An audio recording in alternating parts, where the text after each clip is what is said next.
Ինչն է, որ ձեզ մտահոգել է ամենաշատը։ Հրավիրեցինք Հայաստանի նախագահին, Գիտությունների ազգային ակադեմիա Արմեն Սարգսյանն էր այդ ժամանակ։ Եվ բացատրեցինք այն խութերը, որոնք դրված էին այդ օրենքի նախագծում, որը դեռ օրենք չէր դարձել։ Հիմա այդ օրենքը եկավ ազգային ժողով, ընդ որում բացասական կարծիքով, Որքանով է այդ օրենքը հակասում ազգային մտքին, հոգուն։ մենք մատնացույց էինք արել առնվազն 4 հոդված, որոնք սահմանադրությանը հակասում էին, ակնհայտորեն էին հակասում։ Գիտության ոլորտի ֆինանսավորումը վերջի տարիներին բացարձակ թվերով աճում է։ Բարեկամներ, ողջունում եմ ձեզ, սկսում ենք Status Quo հեղինակային իմ հաղորդումը։ Այսօրվա իմ զրուցակիցը կրթության ոլորտի փորձագետ Ատոմ Մխիթարյանն է, Ատոմ, ողջունում եմ ձեզ։ Բարև ձեզ։ Կրթության մասին որքան էլ տարօրինակ է Հայաստանում շատ քիչ են խոսում, բայց կրթությունը հիմնարար այն սյուներից մեկն է, որի վրա կառուցվում է եւ պետականությունը, եւ ինքնությունը, եւ մնացած բոլորը ըստ էության, ինչպես եւ նորմալ, այսպես ասած, հասարակությունների համար կրթությունը պիտի լիներ առաջնահերթություն, ինչպես եւ ժողովրդագրությունը, դեմոգրաֆիան, բայց կարծեք մեզ մոտ այդ սյուները մեծ մասամբ ոչ այդքան ըստիս կայուն են, ամուր են, բացի պոպուլիստական, պես ակադեմիական քաղաք, բարձրագույն կրթության մասին օրենք եւ այլն։ Դուք բարձրագույն կրթության մասին օրենքը ձեր նախաձեռնությամբ ուղարկել եք Սահմանադրական դատարան վիճարկելու այդ բովանդակությունը։ Ինչն է, որ ձեզ մտահոգել է ամենաշատը։ Այո, շնորհակալություն ես հնարավորության համար, որովհետև իսկապես, ինչպես դուք ասացիք, կրթությունը ըստ էության մեր հասարակական, նաև քաղաքական կյանքի առանցքն է։ Ամենակարևոր հենասյունը, որի վրա կառուցվում է, այո, ամբողջ պետականությունը, գաղափարախոսությունը եւ այլն։ Եվ շատ մարդիկ մտածողներ միշտ ասել են, եթե դու կրթությունը հանում ես հասարակությունից, այսինքն սարքում ես հասարակությանը անգրագետ, կամ կրթական ցենզը իջեցնում ես եւ այնպիսի մարդիկ ես դնում կառավարողներ, որոնք օրինակ կրթությունից թերացել են, այդ հասարակությունը կամ կազմաքանդվում է կամ ընկնում է այլ երկրների ուղակի իշխանության տակ, այսինքն տիրապետության տակ, ինչը ըստ էության տեղի է ունենում հիմա Հայաստանում։ Այսինքն հեշտ է լինում գիտակցությամբ մանիպուլացնել եւ մտցնել ուղեղներում այն գաղափարները, որոնք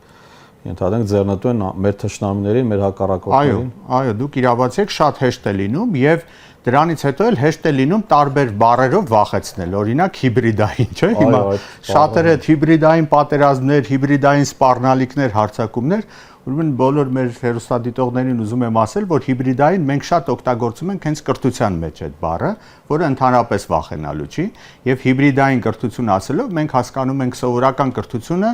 համադրելով, այո, համադրելով օրինակ առցանց, հեռավար կրթությանը, շատ հիմա օգտագործում ենք արհեստական բանականությունը կրթության մեջ եւ այլն, եւ արգելի սիրելի բարեկամներ, ընկերներ, երբ որ սրանից հետո հիբրիդայինի մասին կխոսեն, ավելի շատ դուք այդ դրական բանը հիշեք կրթության մասին եւ մի վախեցեք այդպես ասած հիբրիդային սպառնալիքներից, չնայած դրանք իրականում իհարկե կան։ Բայց ինչևէ, եկեք թեմային անդրադառնանք, շատ շնորհակալություն այդ հնարավորության համար։ Ես ուզում եմ մի քիչ նախապատմությունից գալ։ Ուրեմն Հայաստանում կրթության ոլորտի օրենսդրությունը, որը ըստ էության հիմքն է հանդիսանում կրթության ոլորտի եւ գիտության ոլորտի կառավարմանը, Հայաստանում ստեղծվել է դեռ 90-ականների վերջին էջ եւ 2000-ականների սկզբին։ Եվ այն օրենքները, որոնք ընդունվել են եւ որոնց հիման վրա զարգանում էր Հայաստանի կրթական համակարգը, ըստ էության շատ հին էր, որովհետև հիմա process-ները, գործընթացները այնքան արագ են զարգանում, որ օրենքները դու պիտի վազես, որպեսզի համապատասխանեցնես ժամանակակից հասարակական հարաբերություններին։ Եվ այդ նկատառումներից ելնելով դեռևս 2015 թվականին Հայաստանում նախաձեռնվեց բարձրագույն կրթության եւ գիտության ոլորտի օրենսդրության վերափոխումների, այն ժամանակ էլ հիմա էլ ասում են բարեփոխումների նախաձեռնություններ եւ գիտեք 15 թվականին դեռևս Սերժ Սարգսյանի իշխանությունն էր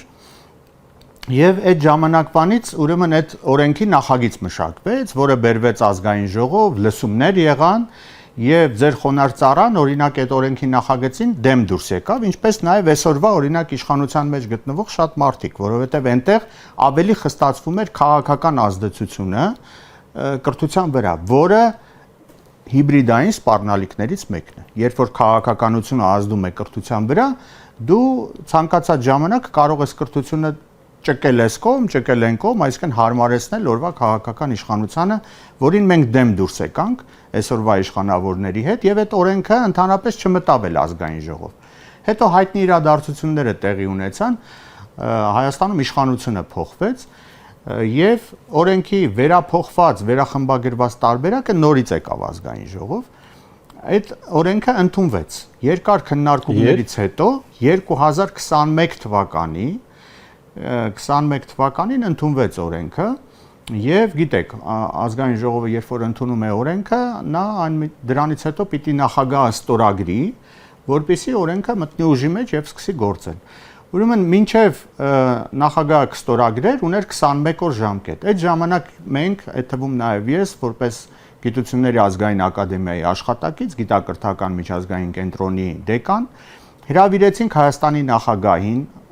Գիտությունների ազգային ակադեմիա, Արմեն Սարգսյանն էր այդ ժամանակ։ Եվ բացատրեցինք այն խութերը, որոնք դրված էին այդ օրենքի նախագծում, որը դեռ օրենք չէր դարձել։ Արմեն Սարգսյանը խոստացավ, որպեսզի չի ստորագրի, որովհետև իրենից ինչ-որ բան չի գնում, եւ դա նրա իրավունքն է։ Չստորագրել, այլ ստուգելու համար ուղարկել Սահմանադրական դատարան։ Ի պատիվ իրեն ասեց եւ արեց, օրենքը ուղարկեց, չստորագրեց եւ ուղարկեց Սահմանադրական դատարան եւ 2021 թվականի օգոստոսին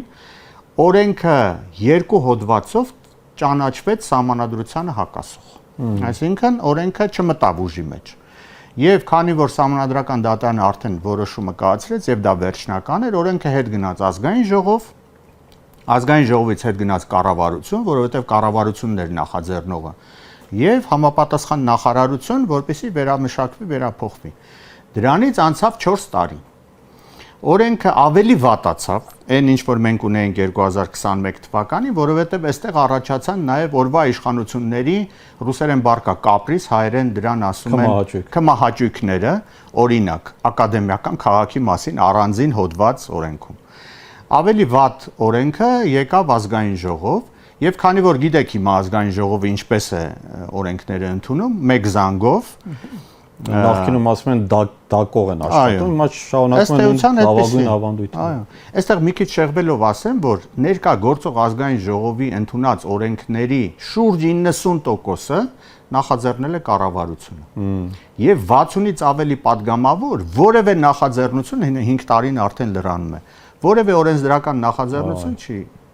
ցուցաբերել։ Ես շեղվելով ասեմ։ Այո, բայց կարևոր բան եք ասում, որտեղ այդ թվաբանությունը շատ կարևոր է իմանալ։ Հիմա այդ օրենքը եկավ ազգային ժողով, ընդ որում բացասական կարծիքով, որոշ տեղեկություններով, նաև արդարադատության նախարարությունից, այսինքն այնտեղ հստակ բաներ կային, որոնք հակասում էին գործող օրենսդրությանը։ Մեկ զանգով ընդունվեց արագ ռեժիմով, դա սեպտեմբերն էր 2025 թվականի, ընդունվեց եւ դրանից հետո մեզ ինչ էր մնում, այսինքն մեզ ասելով ի նկատի ունեմ մարդիկ, որոնք մտահոգ են, որոնք մտավորական են, որոնք կրթության եւ գիտության ոլորտի մարդիկ են։ Մենք որոշեցինք դիմել, ինչպես եւ նախորդ անգամ, Հայաստանի Հանրապետության հիմա գործող նախագահին, խնդրելով նույն բանը, որ մի ստորագրեք եւ եկեք ստուգենք, տեսնենք արդյոք այս օրենքը, ընդ որում մենք մատնացույց էինք արել առնվազն 4 հոդված, որոնք Սահմանադրությանը հակասում էին, ակնհայտորեն էին հակասում։ Ես կուզեմ որ միտք ավարտեք, թե ինչ եղավ նախագահի հետ այդ ստորագրության հարցը եւ անցնենք այդ կոնկրետ հակասող եւ ապազգային կամ եւ այլ բաղադրիչներին, որոնք ձեզ մոտ մտահոգություն առաջացնում։ Ուրեմն քանի որ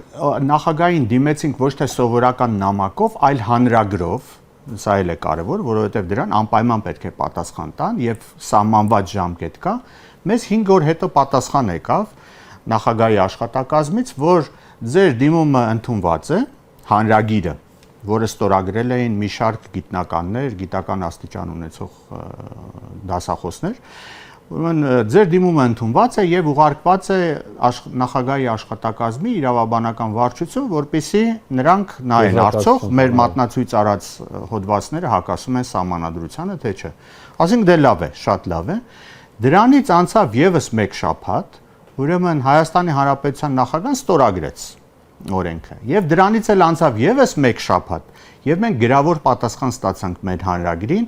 որ հարգելի Ատոմ Մխիթարյան եւ մյուսները ովքեր ստորագրել էին։ Գիտեք ինչ, մենք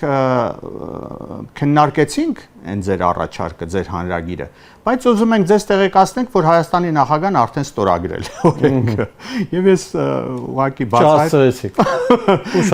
Ասացի, որ հանճարեղ պատասխաներ էլի, ասենք, քննարկում ենք եւ գիտեք ինչ, արդեն, այո, արդեն ստորագրել։ Հիմա ատոմ, փորձենք անդրադառնալ այդ նախած 4 կարճ կարող ենք անում, որպեսզի հասկանանք ինչի մասն է խոսքը, եւ իմ այդ հաջորդող հարցը կլինի, որքանով է այդ օրենքը հակասում ազգային մտքին, հոգուն, որքանով այն ապազգային միգուցե, ես դրա համար կուզեի հասկանալ իրական ինչ կա այդտեղ, ինչ Հիմա տեսեք, մենք որ ասում ենք այդ օրենքը իսկապես չի նպաստում, ես մի քանի օրինակներ բերեմ, որոնք իսկապես սահմանադրությանը հակասում են։ Ուրեմն օրինակներից մեկը օրենքի մեջ գրված է։ Նախ պետք է ասեմ, որ այս օրենքը միավորում է իր մեջ 4 օրենք, որոնք նախկինում գործում էին։ Բարձրագույն եւ հետբուական մասնագիտական կրթության մասին օրենքը, ուրեմն գիտական եւ գիտատեխնիկական գործունեության մասին օրենքը, տեսեք ինչպիսի լայն դաշտեր է բերում։ Գիտական փորձաքննության մասին օրենքը եւ Գիտությունների ազգային ակադեմիայի մասին օրենքը։ Ուրեմն առաջին բանը, քանի որ գիտությունների ազգային ակադեմիայի մեջ ազգային բառը կա, իսկ այսօրվա իշխանությունները դրանից խորշում են, վախենում են, ուրեմն ինչքան ազգային բառով պետական կառույցներ կան, կազմակերպություններ կան, աշխատում են այդ ազգային բառը կամ հանել, կամ ինչ որ տեղը փոխել, կամ նրա կարգավիճակը իջեցնել։ Առաջին բանը, Գիտությունների ազգային ակադեմիայի օրենքը ամբողջությամբ չեղարկվեց եւ ընդամենը 1 հոդված նվիրվեց ակադեմիային այս նոր օրենքով, որով Գիտությունների ազգային ակադեմիան դա համակարգ է 30-ից ավելի գիտական հետազոտական ինստիտուտներով։ Բոլոր գիտական հետազոտական ինստիտուտները դուրս բերվեցին ակադեմիայի համակարգից եւ ուղիղ ենթարկվեցին նախարարության։ Ուղիղ ենթարկվեցին։ Եվ հիմա ակադեմիան այլևս չկա, այն տեսքով, առնվազն այն տեսքով, ինչ որ կար մինչև այս օրենքի ընդունում։ Սա առաջինը, եւ ֆինանսավորումը արդեն ուղիղ է, եւ բայց բոլոր ինստիտուտներում հիմա նստած սպասում են, թե երբ են այդ ինստիտուտները միավորելու կամ միավորելու բուհերի հետ, ամեն դեպքում նպատակն է, որպեսզի այն շենքերը, որոնք զբաղեցնում են այդ ինստիտուտները, ուղղակի շենքերը վերցնել, պետականացնել եւ քանի որ Հայաստանը արդեն բացահայտ կարելի է ասել, վերցրել է ոչ թե գիտահեն տնտեսություն ունեցող երկրի ուղին, զարգացման այդպիսի ուղին, այլ ծառայություններ մատուցող երկիր դառնալու ուղին, ուղղակի դարձնել ծառայություն մատուցող օբյեկտներ, շենքեր։ Հյուրանոց դա կարող է լինել սրճարաններ, ռեստորաններ կարող են լինել այլ ծառայությունների տեղեր այդ շենքերը, որոնք իսկապես ստրատեգիական շատ կարևոր նշանակության տեղ ունեն։ Ընդ որում, այս ընթացքում գիտնականների թիվը սկսեց պակասել ավելի մեծ թափով, որովհետև մենք գիտենք, խորհրդային ժամանակ վերջին տարիներին Հայաստանում գիտնականների թիվը շուրջ 30,000 էր, եւ այսօրվա տվյալներով Հայաստանում մնացել է 3,000-ից մի քիչ ավելի գիտնական։ 10 անգամ մենք պակաս գիտնականներ ունենք այս պահի դրությամբ։ Ուրեմն սա այդ օրենքի, այսպես ասենք, հետևանքներից մեկն է, որ արդեն հիմա գործում է։ Մյուս կետը, որ մենք մատնացույց էինք արել, դա այն է, որ գիտական կազմակերպությունների ղեկավարները, ուրեմն տարիքի պատճառով կարող են 1900 մնացածը լքել են, այսինքն ինչ են արել։ Գիտնականները նախ Դե գիտնականները 30 տարվա ընթացքում պարզ է նրանց տարիքը մեծացել է եւ դուրս են եկել գիտությունից, ընդ որում մենք ունենք, գիտեք, մեծ անդունդ փոս, երբ որ կորը գիտնականների կարողանանք նկարել, մենք ունենք երիտասարդ գիտնականներ, որոնք մտնում են գիտության ասպարեզ գիտական աստիճան ունենալու, այսինքն պաշտպանելու թեզը, միջին տարիքի գիտնականներ գրեթե չկան եւ 70-ից պլյուս գիտնականներ ունենք, որոնք խորհրդային ժամանակներում, ասենք 40 տարեկան գիտնականներն էին, որոնք դեռևս մնում են։ Մնացածը կամ ոլորտից են դուրս գալիս, որովհետև իսկապես աշխատավարձ այնտեղ չկա, ինչքան էլ որ ասեն, ես կարող եմ թվերով էլ այդ մասին մի քիչ հետո ասել, կամ երկրից, որովհետև նույն աշխատանքը, ինչ որ գիտնականը անում է, օրինակ Գիտությունների ազգային ակադեմիայի որևէ ինստիտուտում, եւ նույն աշխատանքը նա անի որևէ եվրոպական, ել չասենք ամերիկյան որևէ համալսարանում, նա ստանալու է 10 անգամ ավելի մեծ բարձրացում։ Եվ շատերը ուղղակի գնում են կամ նրանք հետաքրքրված են եւ տանում են մեր ուղեղներին։ Եվ մեր հայրենակիցները գիտեն, դա կոչվում է ուղեղների արտահոսք։ Brain drain։ Այո, շատերը ուղղակի գնում են։ Հիմա գիտնականների աշխատավարձը մի բառով ասեք, որտեղ դա կարևոր է թեմայի մեջ հասկանանք, որ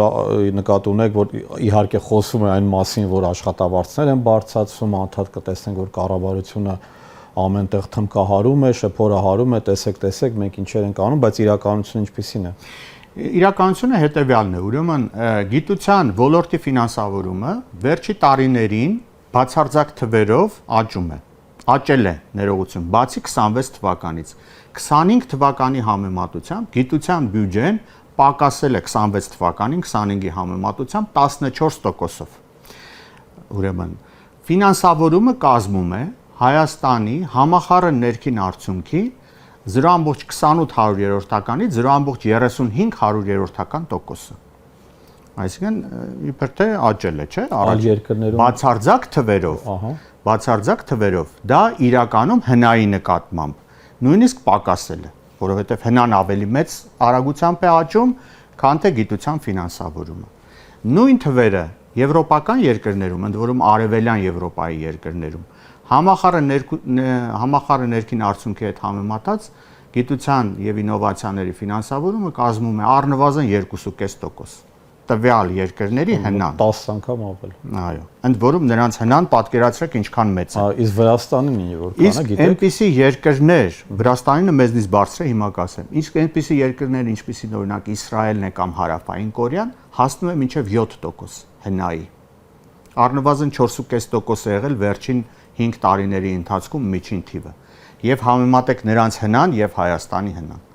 Աշխատավարձերը գիտնականների։ Ուրեմն գիտնականների օրինակ սրանից 7-8 տարի առաջ իշխանության փոփոխության ժամանակ գիտնականների թիվը մոտ 2 անգամ ավելի շատ էր, քան հիմա կան։ Եվ եթե վերցնենք այն ժամանակ գիտնականների ստացած աշխատավարձը եւ բաժանենք այսօրվա գիտնականների վրա, ստանում ենք ավելի քիչ ընդհանուր աշխատավարձի ֆոնդը, քան թե այն ժամանակ կար, այսինքն ավելի քչացել է։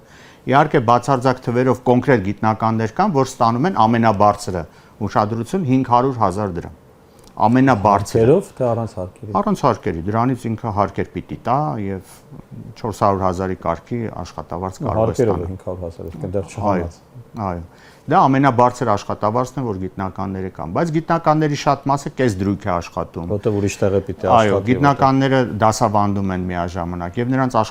աշխատավարձը ուղղակի չնչին է եւ սա է պատասխանը, թե ինչի են գիտնականները լքում։ Բացի դրանից միջազգային ստանդարտներ կան, հաշվարկներ, թե ինչպես հաշվենք օրինակ գիտության զարգացումը տվյալ երկրում ինչքան է եւ գիտնականների թվով են դա հաշվում։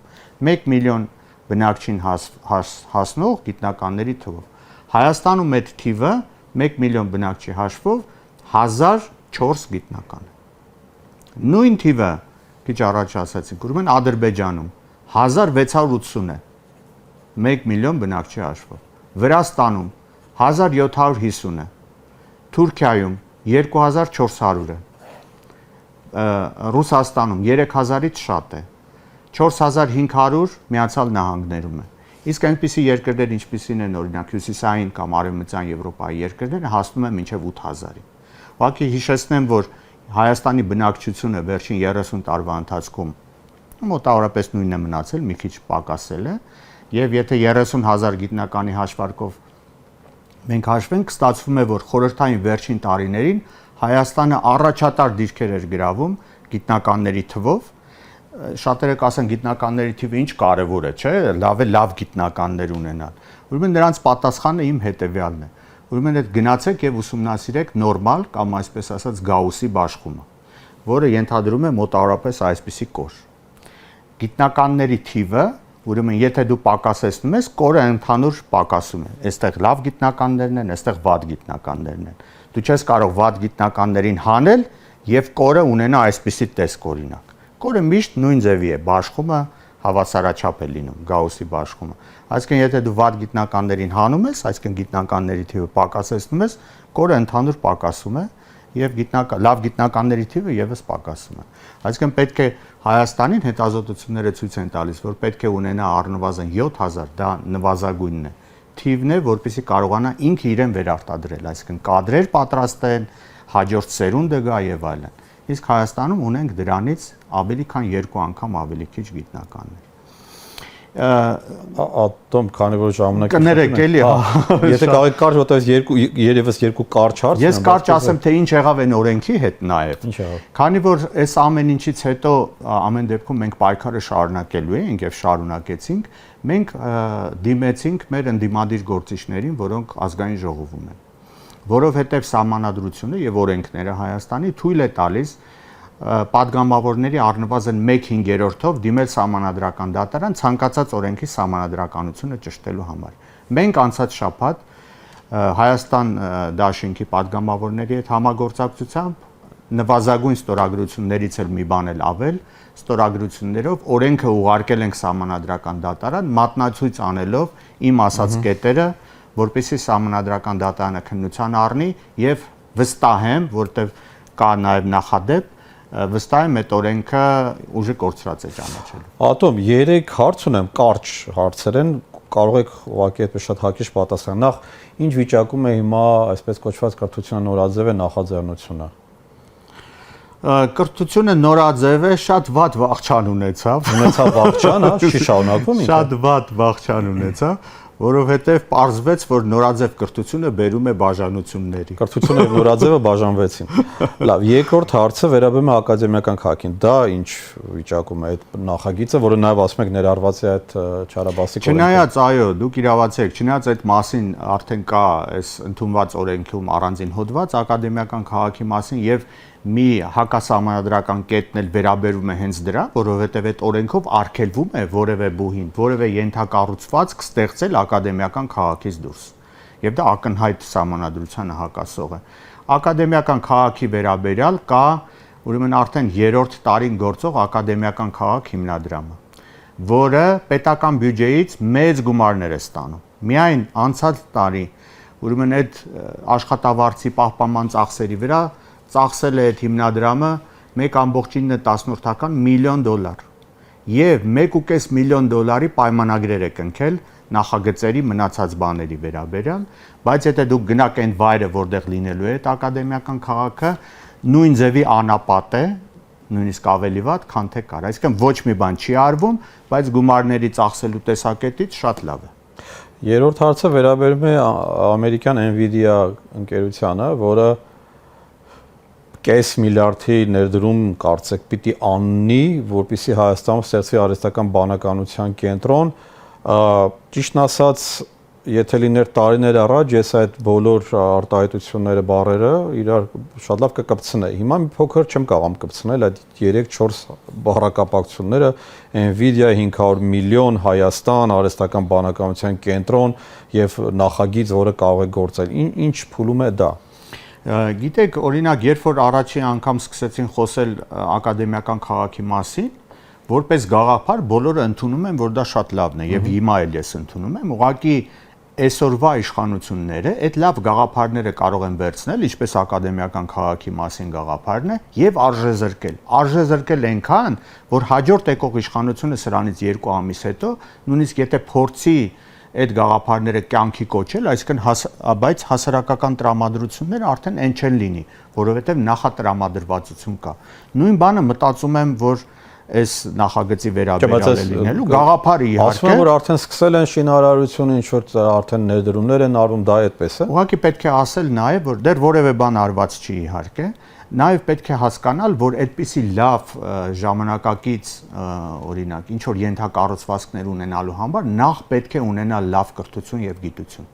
Այն մարդիկ, որոնք օգտագործելու են այդ ամբողջը, հասկանում եք, եթե մենք մի ձեռքով քանդում ենք կամ կազմաքանդում ենք բարձրագույն կրթության եւ գիտության համակարգը եւ մյուս ձեռքով ուզում ենք այդպիսի բան անել, դա չի լինի։ Մարդիկ պետություն են ղեկավարում, գիտությունը ինչ է, որ չկարողանում։ Դե տեսնեք, հուսանք, որ